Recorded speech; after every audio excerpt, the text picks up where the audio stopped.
In this episode, I'm speaking with Beth Steinhorn, co-author and editor of the book Transforming Disruption to Impact, Rethinking Volunteer Engagement for a Rapidly Changing World. And she is the president of VQ Volunteer Strategies.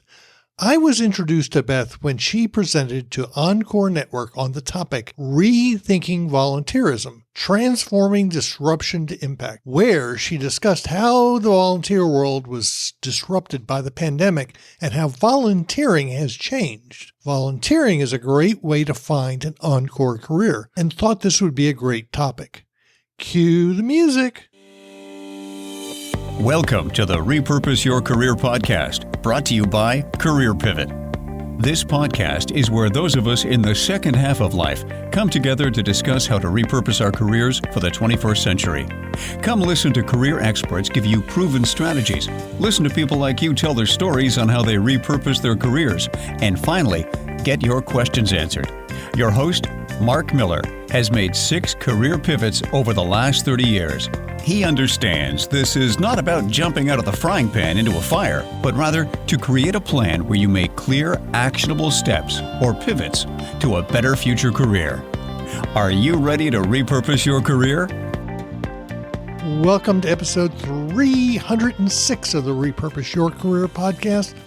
My name is Mark Miller, and I'll be your host every Monday for a discussion on what it's like to repurpose your career. In this episode, I'm speaking with Beth Steinhorn, co-author and editor of the book Transforming Disruption to Impact, Rethinking Volunteer Engagement for a Rapidly Changing World, and she is president of VQ Volunteer Strategies. I was introduced to Beth when she presented to Encore Network on the topic Rethinking Volunteerism, Transforming Disruption to Impact, where she discussed how the volunteer world was disrupted by the pandemic and how volunteering has changed. Volunteering is a great way to find an encore career, and thought this would be a great topic. Let me read you Beth's bio.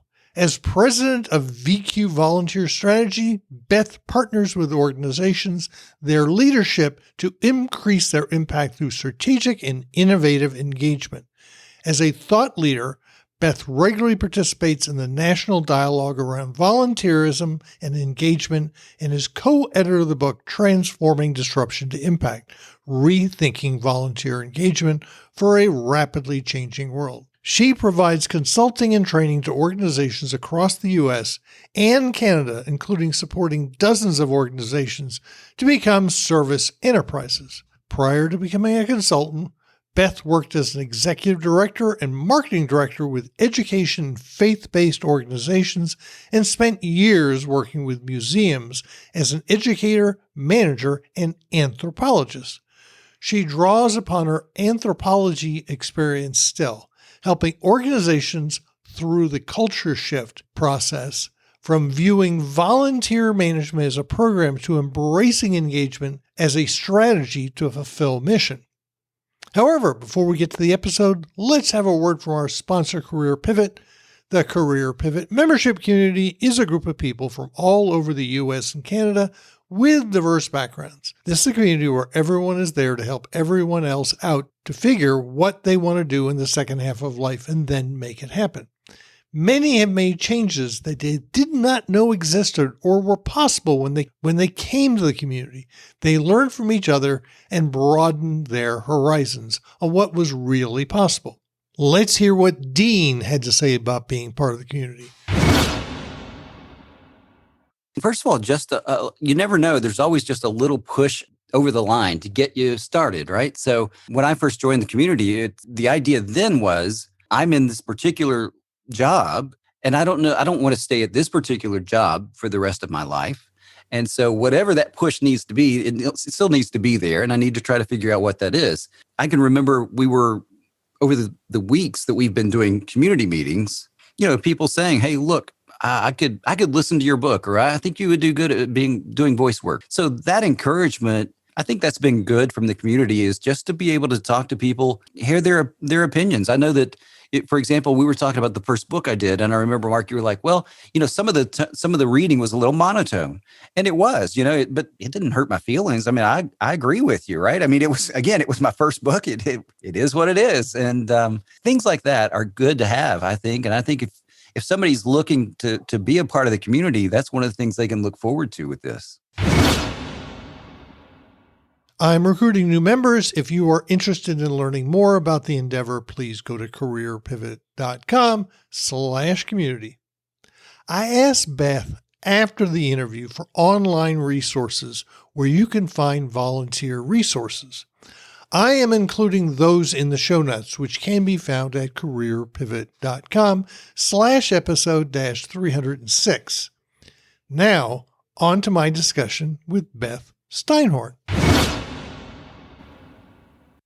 Welcome to the Repurpose Your Career podcast. I have the real joy of having Beth Steinhorn, who is the president of VQ Volunteer Strategies and is a co-editor and co-author of Transforming Disruption to Impact, Rethinking Volunteer Engagement for a Rapidly Changing World. Welcome to the podcast. Thanks, Mark. It's such a pleasure to be here. I heard you on a webinar that you gave for Encore Network. Yes.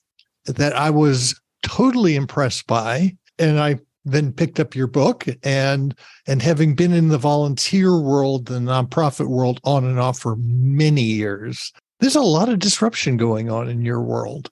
Indeed. Why this book now? Thanks for asking. Well, we all have our own stories of how our individual lives were disrupted starting in early 2020, whether it was work or hopefully not your health, but it may have been health or health of others, plans, family gatherings, all sorts of things were disrupted. And of course, volunteerism, which is the area where I spend most of my days focusing professionally and personally, was disrupted dramatically. And the interesting thing about disruption is that it isn't inherently bad. It may be challenging, it may be discouraging, it may be time-consuming or unsettling, but some sides of disruption free us up to let go of the way that we've always done things. And so by January of 2021, as so many organizations across the US and around the world were struggling to figure out how to sustain their services and still engage volunteers in healthy, safe ways, I wrote a blog about taking the opportunity to rethink our traditional service days. And it's interesting timing, Mark, because it was in January of 2021, right after, or actually right before the big National Day of Service, MLK Junior Day of Service. And that blog post kind of caused some ripples and encouraged some conversations, which is what I wanted. And my colleague, Craig Young, who became one of my co-editors on the book, reached out. We started some conversations. We pulled in a couple other people into those conversations and decided that we could put together a book that was the book version of kind of my dream dinner. Whom would we want to invite to dinner to have a conversation about how are you handling this disruption and still delivering mission for your organization by tapping into volunteers? How are you getting beyond that temptation to just hibernate all volunteers, but instead engage them in other ways? And how are funders reacting to this? How are corporate engagement professionals adapting? And that really was the genesis of the book. And if not explicit, it was my implicit dream for the book. During the webinar, you discussed how everything got disrupted, particularly around volunteering. Can you take us through what the heck happened? Sure. Of course, in the immediate aftermath of the early shutdowns, we saw volunteerism being disrupted in significant ways. Studies by organizations like Volunteer Match showed that, by the end of March 2020, 93% of volunteering was shut down or was discontinued at that point. And so we certainly knew, due to health concerns, due to closures, lockdowns, a tremendous amount of volunteer opportunities were shut down. Yet at the same time that we had certain services being suspended, think museums, theaters, cultural centers that rely on volunteers. But we also had other organizations seeing dramatic increases in demand for services. Think food pantries. By the summer of 2020, think employment service agencies where so many individuals had been laid off. We heard employment centers saying, we're seeing clients whom we placed in jobs 10 years ago, 20 years ago, 30 years ago, now being unemployed, and we can't handle this demand. How can we engage volunteers to help us do that? Ripple effects continued, mental health organizations, all sorts of other organizations.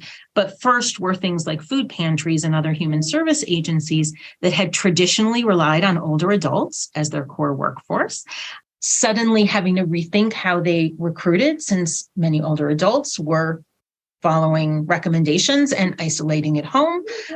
So they needed to rethink their model to meet this dramatically increased demand for services.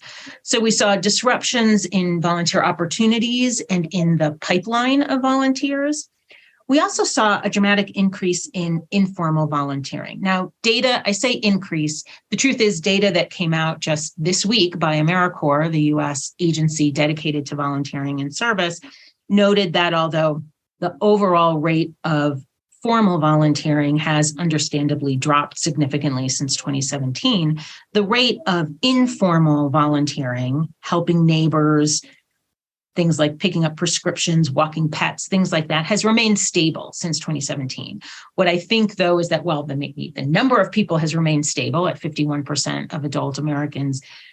The amount that people are doing is much, much more. And there was a tremendous amount of informal volunteering going on, and a new wave of partnerships and openness between formal organizations and informal organizations, so that formal organizations were much more open to say, oh, there's a neighborhood group and you think you can help us check in on older adults that we're serving? Great. There's a group from this company that's not a formal volunteering group, but you're going to put together a cadre of young adults who can pick up prescriptions for others. Super. In Minnesota, there was a COVID sitters group of college students who were taking classes at home, who saw that their professors in the healthcare field were needing childcare, and so they were babysit, maybe not just professors, but the healthcare professionals in their community were needing childcare because they were essential workers. So they organized that. So there was a tremendous amount of, I think, increased recognition of informal volunteering. Another wave, I'll just name two, maybe three others, of disruption was, of course, the parallel reckoning in the US and around the world of an increased recognition of racial inequities and injustice. And in that regard, we saw nonprofits and public sector organizations, healthcare, really recognizing more widely the inequities in terms of access and inclusion in volunteerism. And while many of these organizations that I might mention started this before 2020, the events in 2020 raised it even more sharply into focus. Things like organizations really rethinking, what does it mean to volunteer and whom are we counting as a volunteer? And I happen to be working right now with a good handful of museums who have really been rethinking the requirements for traditional roles like docents, tour guides, educational interpretive volunteers that for so many decades relied on membership to a council and an auxiliary and literally years of training. And is all that really necessary to do the work of interpretation in the gallery? And if we opened up that pipeline and those training requirements to be a lot more flexible, could we truly diversify our cores in more robust ways and better represent and connect with our visitors? We also see a big rise in co-generational service, which is what Mark, I think got us connected through that Encore program. We know that at the start of the pandemic, there was a lot of cross-generational blaming. Older adults were blaming younger adults for spreading the virus. Younger were blaming older adults for driving the shutdowns. And so co-generational service has been a way to nurture that connection and learning and shared working towards shared solutions. And then finally, another thing that wasn't totally new, but was just accelerated by the pandemic, were the shifting expectations of and by volunteers. Volunteers, more than ever before, driven in part by the boomer generation, really have been seeking ways to be transformative and truly impactful through their service, and to not just drive change, but to be changed from the experience. And organizations have been catching up. And I think the pandemic accelerated that effort to say, how can we make volunteering transformational, not just transactional? The pandemic is waning. It's not going away. Right. Agreed. We've kind of gone back to normal life. So what's happened to these organizations and their volunteer efforts? Well, what's interesting is, it still varies a great deal.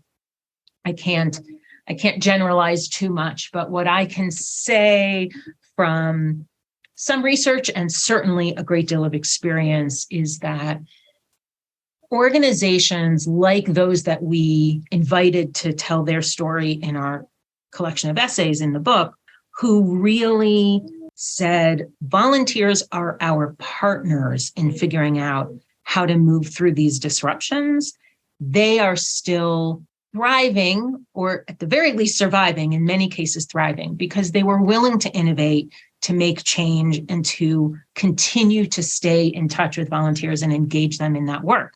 Other organizations are really struggling.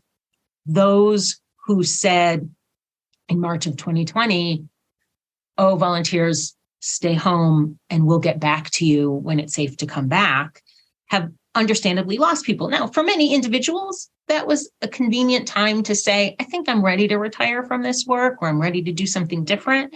But many also simply felt disconnected and no longer a part of the community or part of the solution to whatever cause the organization strives to address. And those organizations are playing a really challenging catch-up game. Well, the couple of points that I picked up out of the book was, number one, in your discussion on the webinar, is number one, the move from in-person volunteering to virtual volunteering. Mm-hmm. And two, a lot of people moved. Mm-hmm. Because, I've got several people in my online community who went virtual, and they went, let's move closer to our daughter. They have grandkids, and therefore they're not as connected to the community, and finding volunteer efforts is more difficult. Mm-hmm. That's one of the things we saw in Austin for many years, is the fact that it grew and grew and grew. And there was, we had a lot of people who didn't have a connection to the community. Mm-hmm. Right? Mm-hmm. And so things like, I got involved in things with fundraising. Back 15 years ago, there was an organization formed called I Live Here, I Give Here, to foster that idea of giving money for your community that you didn't necessarily feel attached to. Mm-hmm. And I suspect that went through in spades as people picked up and moved to the suburbs and moved, obviously all the people who moved out of the big cities. Well, I think that, you hit on a topic that's very close to my heart in particular, which is this concept of community and the vital role that community building can play in volunteer engagement. And it relates to that first point you brought up, which was virtual, of course. A big question we were hearing early on from, not just dozens, but hundreds of volunteer engagement professionals and nonprofit leaders is how do we maintain a sense of community when everybody's virtual or it's hybrid? And so, I write about that. I talk about that. I train and explore that on a regular basis because community can transcend hybrid workforces, volunteer, paid and unpaid, local and remote. So for those who move, depending on where you were volunteering originally, you may very well be able to continue your connection and continue to do the work or adapt whatever you were doing to virtual, even if it was mentoring students. Organizations like CASAs, court-appointed special advocates, or mentor organizations, their mentors may have left the community, but can still do that mentoring virtually. They could mentor staff members. You can still do data analytics, wherever you are, as long as you have an internet connection. On the other hand, if you also want to be deepening a connection and planting seeds, growing roots, whatever you want to call it, in a new community, then volunteering is a great way to do that. And I think it comes down to figuring out, where and how to find the fit that works for you as a prospective volunteer, and to approach that with, to be perfectly frank, the recognition of the amount of power that you have right now to do that. Because across the board, all the research and anecdotal information as well, especially research coming out just this month in early 2023, shows that the number one challenge that nonprofit leaders are stating around volunteer engagement is recruitment. So you have a resource that is highly in demand. So I can share a couple tips around that, but let me pause for a moment. And yeah, at this point, I really would like people who have not necessarily volunteered, who have walked into a community where they're not connected. Mm-hmm. How do they find those volunteer opportunities? Great question. So there are a lot of different ways to find volunteer opportunities. First, obviously, there's a lot available online. There are volunteer search engines, national ones like a volunteermatch.org, as well as your state ones through hands-on or inspiring service. Like there's a lot of different ways you can look online or connect with your local volunteer center if you have one.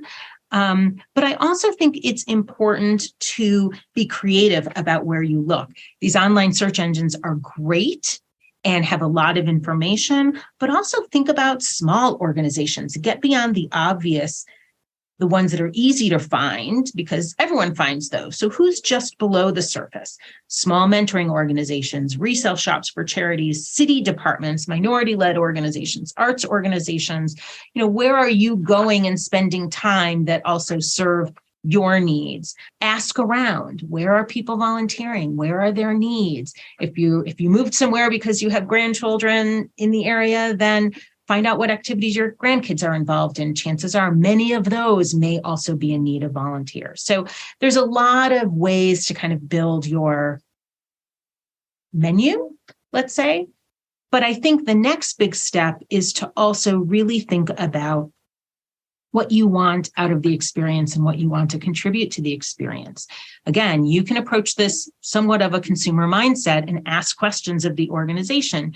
Do it in a way that's efficient for the organization. Don't grill someone for 30 minutes if all you're planning to do is show up for an hour and help with a school supply collection event. But if you want to engage ongoingly, go into a conversation thinking about the time commitment that you're seeking. Are you seeking a regular and predictable schedule? If so, ask what sort of ongoing volunteering opportunities or service projects are available. If you want flexibility, then you want to ask, can volunteers self-schedule? Is there a minimum commitment? How often are volunteer opportunities available? Think about the skills you want to offer or gain. Are you looking to contribute skills? In which case, let those individuals know. You have staff or volunteer leaders. You're a great photographer. You have data analysis. You have experience in project management. If you want to gain new skills, then ask what types of trainings that they'll offer and how will they equip you to be successful. Think about your work style. Do you want to build relationships or do you just want to work independently, right? Do you want direct client contact?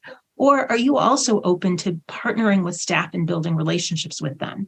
American National Red Cross is a great example of an organization that has a tremendous history of employees and volunteers partnering in really robust and deep ways, but maybe not always, depending on the role, having direct contact with, say, victims of disasters.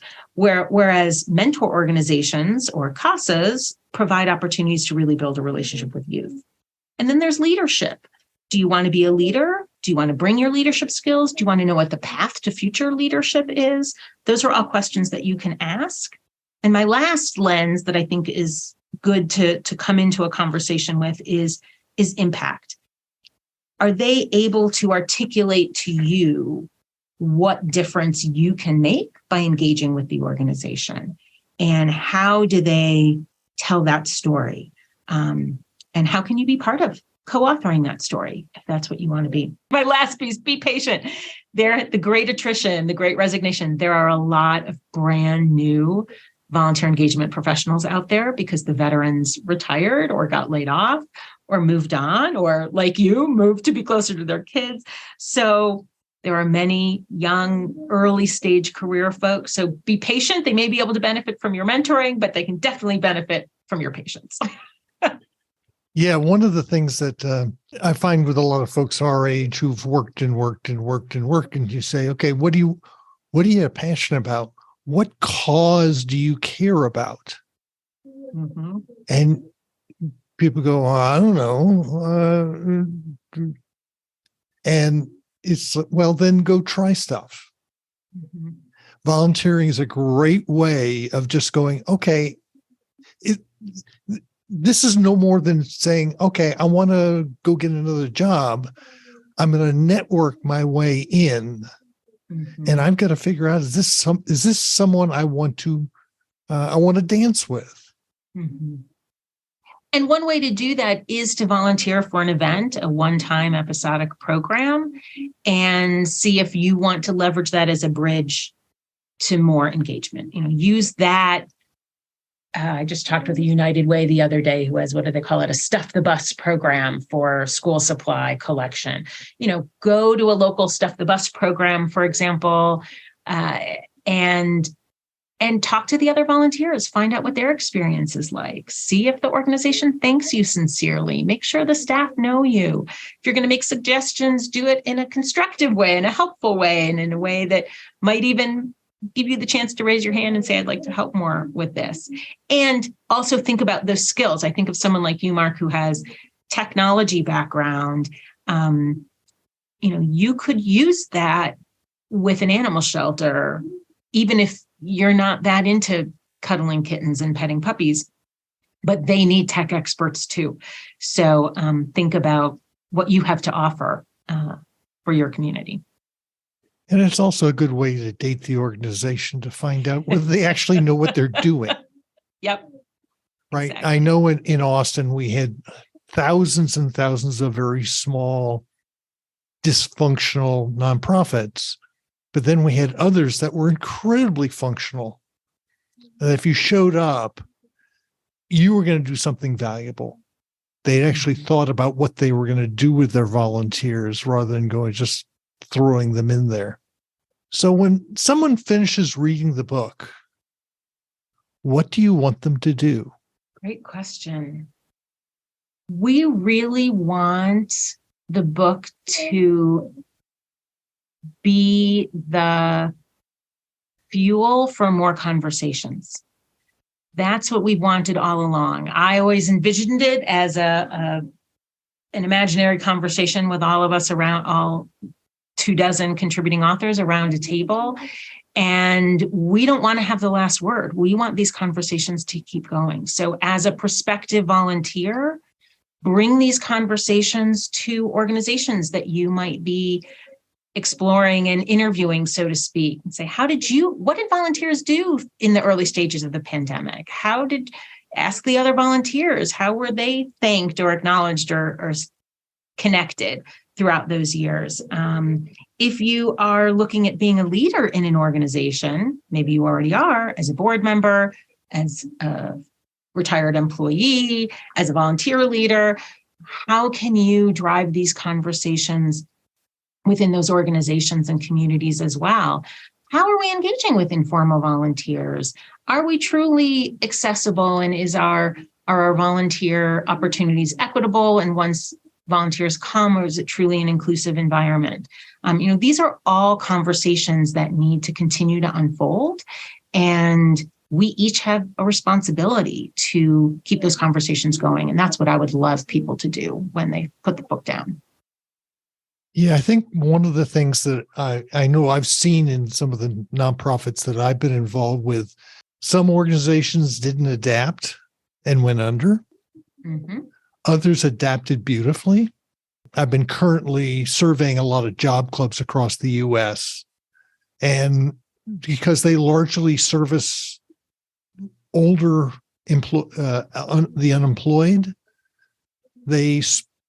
they're all struggling because they all went virtual. Now they're trying to get people back in person, and people don't want to come back in person for a whole variety of reasons.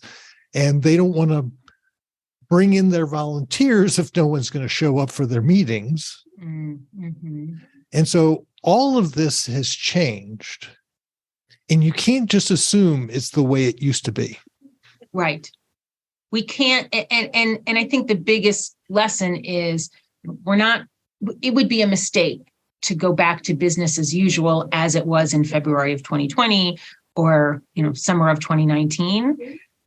There are aspects of the way that we do business, paid and unpaid work, social and health practice, all sorts of different things that will never be the same. And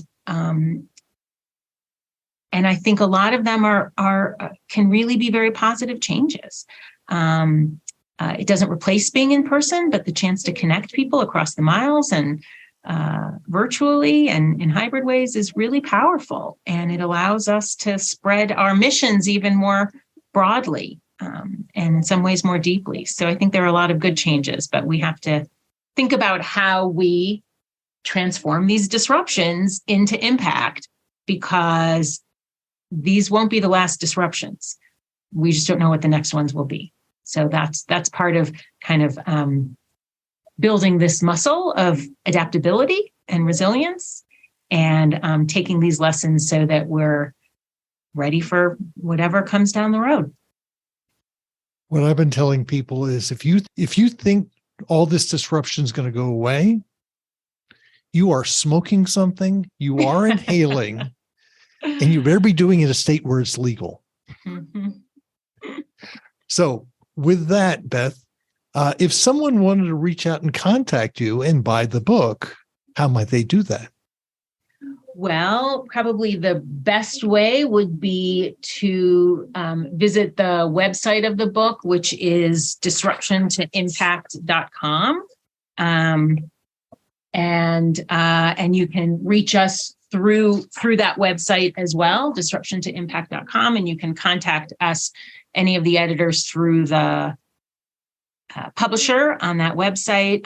You can purchase the book off that website. You can also, certainly, it's available through standard booksellers as well. And I'll also say, if I may, that we have free and downloadable a book group facilitation guide.